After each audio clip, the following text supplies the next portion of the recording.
Welcome back to Better Than Before. This is Tony Richards, excited about today's guest. Ana Melikian is a PhD and CEO of AMAZE Coaching and also host of the Mindset Zone podcast, which has been featured in the Huffington Post 15 podcasts that will leave you pondering life's big questions. She's originally from Portugal, and before she moved to Phoenix, Arizona, she lived in England and in Spain, where she completed a PhD in psychology and 2 master programs. She started her online coaching business in 2010 and became an elite level Book Yourself Solid certified coach in 2013. And she now specializes in helping business owners implement their capital BIG, big vision. And she's also an accomplished public speaker and trainer. She's spoken in person in dozens of venues in the United States and Europe and participated in hundreds of webinars, podcasts, and other online events. I want to make sure and mention her YouTube channel, which I've been spending time on the last couple of days, and I really get a lot of value from that. And we'll give you her email address and her web address and all that stuff at the end of the interview. But Ana, it's so good to have you on the show today. It's wonderful to be here. You and I met through a LinkedIn connection, and I've enjoyed getting to know you better. I want to get into a little bit, though. What was it like growing up in Portugal? It's a beautiful country. We are small in size, but if you have a middle class job, you really can have a great quality of life. Every year we go there. I spend at least a couple of weeks there, and it's divine.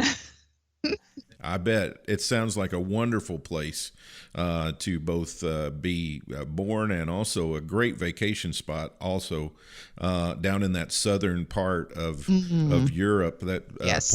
Portugal and Spain, that entire area by the sea is just wonderful.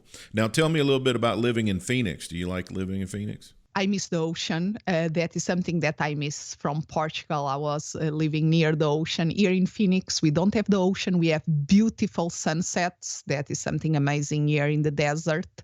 And I love the living here in Phoenix. Something that I miss from Europe in general, because I live in several places in Europe, the cities there are more walkable.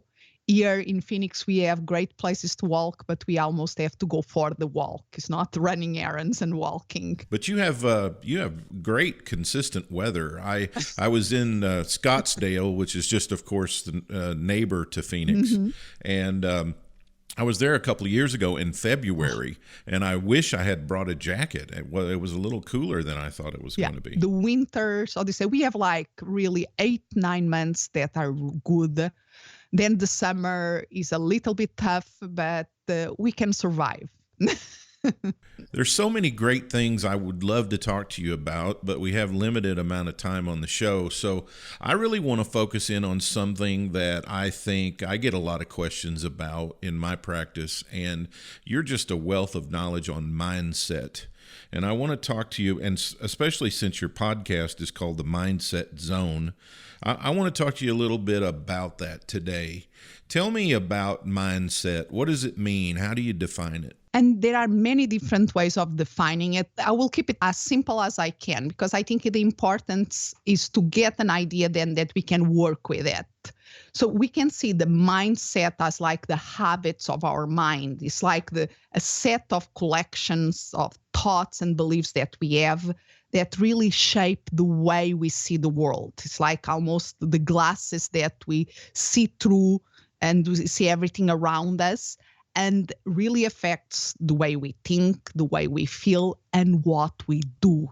And so how would one become aware of their particular mindset? Are there any exercises to do, or how do I start to understand what my mindset is like? And that is a tricky thing, because imagine, and I don't know if you wear glasses or not, or you ever used to wear glasses, but it's like when we wear a set of glasses for a long time, we stop to become aware that we are seeing the world through glasses. We stop to see the frame around, we just see what we see. And this is the way that our brain interprets that. So we have to become aware that we are wearing these metaphorical kind of glasses that condition the way that we see the world. And it's a little bit more complex because in some ways we will have several type of glasses that we put in several type of settings, because our mindsets, our collection of beliefs that we have are different from setting to setting. There is an author that I absolutely love. It's another psychologist. Her name is Carol Dweck, and she organizes the mindsets in two big groups: the fixed mindset and the growth mindset.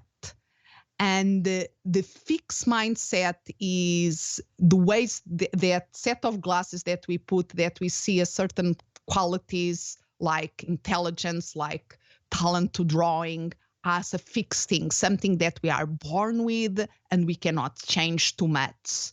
The growth mindset is areas that we see, no, we can learn, we can improve. You got me thinking here. So in the fixed mindset, those things are not changeable. Is that? Yeah, that is the belief that we have about it. Okay. And then in the growth mindset, those things are variable and can be. Yes. And usually, because you ask, how do we know about the mindset? Usually we are not aware of the mindsets. It's something that we really have to work in, that self-awareness, to analyze our thinking and realizing that, oh, okay, maybe I have this tendency to think this way, and this is affecting my life in this way. But it's not something that for most people come in a natural way. Let's put it that way. We have to learn it. So the mindsets are really sort of like the lenses in the glasses, right? Yes. The things we're looking through. And we have the power of changing that. That is the thing. That is why I did my podcast, The Mindset Zone. Originally, I was going to call it the Mindset Workouts, because everybody nowadays, mainly in the business entrepreneur world, speak about how mindsets are important. Mindsets are important. It's a word that is very used. But okay, if they are so important, what are we doing our day-to-day about them? Not much. So that idea of creating a space where people can do a workout in their mindsets to become more aware in the way that they are thinking, and exercising, like becoming more flexible and experimenting with different ways of seeing the world, really can be beneficial. So I just happen to be wearing glasses right now, and I wear glasses when I have to read something, or I don't wear them when driving or in just generally speaking to people. But when I go to read something, or I want to make sure I'm covering some notes like I am with you, I have them on. Now, the way I received these glasses was I went to an optometrist, and he did a test on me and determined that my particular eyes needed this kind of lens. But when you're talking about the mindset being like glasses, how do we get the lenses that we have? How do those develop? Is a lot about, okay, there will be, and we go back to nature and nurture here, what is, people will have some tendencies that we are born with in terms of pessimism, optimism, the way, some tendencies that we have, without any doubt. Our personality has a lot of things that has to do with our genes. But at the same time, is the interplay of our genes with the experience since the moment that we are born, we have across our lives, and the power that we have to do something about that experiences. We don't need to be always reacting. We have this amazing capacity of becoming aware. Is that process of becoming aware, okay, what is going on here? And then making a choice, because we can decide to keep blaming ourselves, or blaming our genes, or blaming our circumstances, or we can, okay, this is what I have. What can I do with it? And that is where change happens. Yes. So in your practice, is it your experience that the majority of people, they look at that as, well, that's just me. I'm just, that was the way I was born and I can't change it? Or do they typically have the attitude of, I can pretty much change anything about me? They typically have the second attitude. The people that I usually, how do you say, when they come to me, they really are change makers. They want, and but even somebody that is a change maker, that is a go-getter, they have their own blind spots, areas that there are more fixed mindsets that will be beneficial to look at it and to really expand the possibilities there. I work a lot with coaches, consultants, and trainers, and where I see them to spinning their wheels more is that they are very self-aware. They get that they are good in analyzing their thoughts and becoming aware of them. But the action, being in the action mode sometimes, and they go to the action mode, but sometimes they don't stay. It's like the shining red object that attracts their attention to another thing in terms of action, and they get distracted very easily. So one of the work that I do is helping people to keep focus on their goals and really implement the things that need to be implemented to see results. So give me an example of two examples of a fixed mindset. A typical one that is very common, even like I say, a person with a very open and growth mindset in many other areas will maybe have some kind of fixed mindset, will be, for instance, if you are not an artistic person, you will think, oh, I cannot draw. Because when you try to draw something, like draw your kid, your drawing capacities, maybe they are frozen when you were like 10, 11 years old. And you think that is my talent, I cannot do anything about it. Mm-hmm. So that will be an example of a fixed mindset. All right. And then give me one or two examples of a growth mindset then. Will be the things that you believe that if you put work and that if you put effort on it, you can improve. That really depends of a lot of people for person to person. But for instance, somebody that starts their own business and they has a growth mindset about learning the skills necessary for their business, they will be much more open to learning about marketing, to learning about sales. And they will put the efforts of reading, of going to trainings or going to self-development events to keep growing because they believe that they can learn. But if it's somebody that, oh my gosh, I was not born with the sales gene, so I will never be a good salesperson, they will not put the effort that is necessary to improve that skill. So does that work that way with the example you mentioned about drawing? Yes. If it's frozen for me at 5, but in my heart, I really want to draw well, am I ever going to be able to do that? Yes. Toddy say it's not just a question of one day waking up and say, oh, I'm going to be a great artist or I'm going to draw amazingly. It's not just a question of that openness to the idea. Then you have to do some work to make it happen and focus on it. Maybe you can never be a renowned artist, but improving a lot what you can draw, that for sure. So it sounds like it has a lot to do with the desire and belief. Yes, and putting the work to make it happen. It's not something that is going to fall from the skies. There is an illustration, a cartoon that I love that is like two professors, mathematicians that are in a big board, a blackboard, and they start with the equation and then they have the results and then in the middle like poof, like the mystery thing that happens. That is the work that we have to put every day to make it happen. It's like the same thing that people see somebody being very successful and this is like instant success. Like 99% of the times, it's not an instant success. It's loads of work behind, and then there is an opportunity, things align, and then things become big. But there is loads of work behind it. Yeah, I've often marveled at people who see someone whose talent is fully developed and they've reached a mastery level in an area of their life, and they do not see all the work that went into it. They're just seeing it at mastery level. And we don't have any idea what it took to get there. Yeah, and I love in high performance, we look a lot to sports. And I love that analogy because if somebody wins a gold medal, nobody thinks, oh, that person just woke up, he was great, and now he has the gold medal. They know that there was a lot of work. Even somebody like Michael Phelps, that is, I think, is still the one that won more medals in Olympic Games. And nobody doubt how much effort and work he did to get there. Of course, he had natural things that help him to be a great swimmer. But if he didn't have put to work, he will not arrive to the level that he arrived. So, how powerful are these things in our lives and careers? Are they big difference makers on mindset? I truly believe that they are. There is a quote that I absolutely love, and maybe you are familiar, that is, watch your thoughts, they become words. Watch your words, they become actions. Watch your actions, they become habits. Watch your habits, they become character. Watch your character, for it becomes your destiny. And I truly believe in this. The way that we think determines a lot how we are in the world, how we feel things, and what we do about all of that.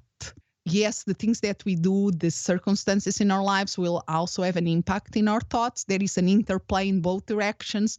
But I believe that we have an incredible power between our 2 ears, the way we think, that most of the times we are not tapping into all the power that we have there. Does the amount of openness vary from person to person? In other words, person A could be very open to changing their thought patterns and their belief systems, and maybe person B is not very open. Is that? Yes.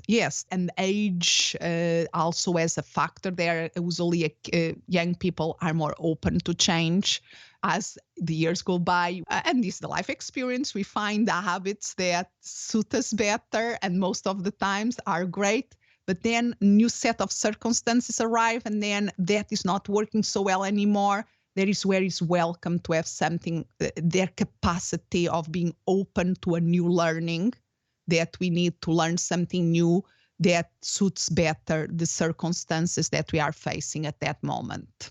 Even though we might be influenced by external factors, the power still resides with us, right? We're the only ones who can affect that mindset. Is that true? I will not say the only ones. My view of the world, and this is my belief and my mindset about the world, is that we behave in certain ways. It has to do with the way that we are wired, the way that we are, the characteristics of us human beings. And that helps to explain sometimes certain things that we do. But the incredible thing is that we have the power to become aware of it, and then to have the capacity of flipping the circumstances and make it happen. To give a concrete example, somebody that wants to lose weight. And we know that if we have a big plate, that we have the tendency to put more food on the plate and eat more. At the moment that we become aware of this dynamic, we become self-aware of this, then we have the power to change something.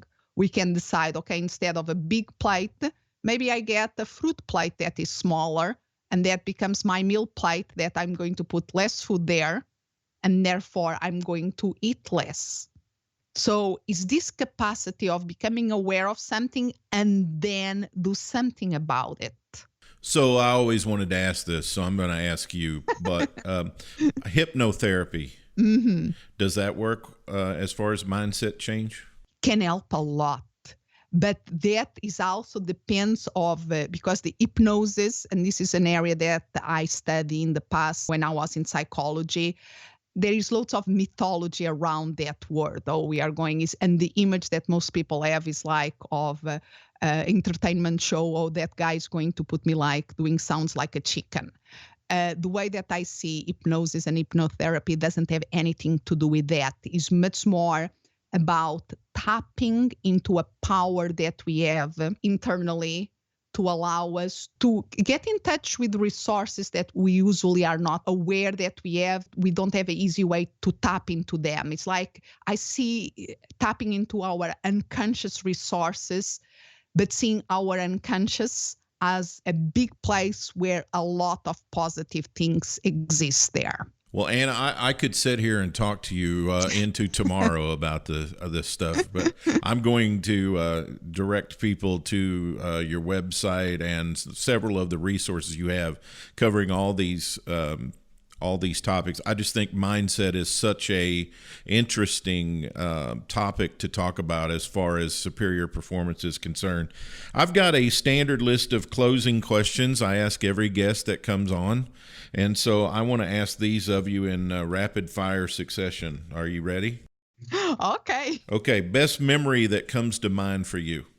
Oh gosh, I have so many good memories. The birth of my daughter is really on the top. Seeing that little being in my arms for the first time is something I will never forget that. What's your daughter's name? Isabella. Isabella. And your husband's name? James. And Isabella your only child? Yes. Okay.